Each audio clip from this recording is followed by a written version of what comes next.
Hello folks, I'm out here on a job site here on brand new construction, and you can see we're down here in our basement.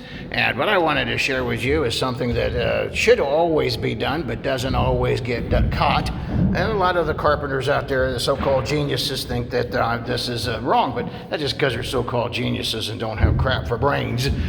Stupid contractor award. But anyway, not these guys. This is a great job. See, what we've done here is that they've literally held this away, a little over an inch off this wall, but it doesn't make any difference of an inch, inch and a half, whatever.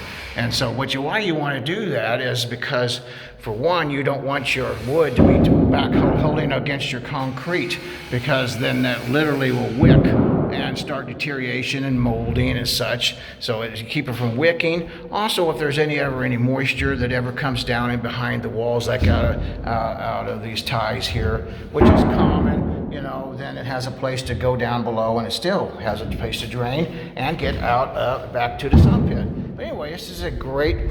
This is really good, and this is how it's supposed to look. Hey, folks, thank you for watching our videos. I appreciate you. Hey, hit like and share. Send this to your friends. Let them see it.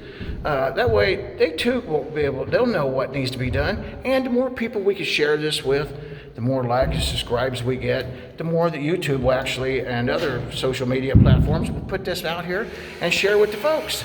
Thanks, folks. Have a great day. God bless you. You can hear the boys up here working. They're getting at it on a hot Midwestern summer day. Thank you.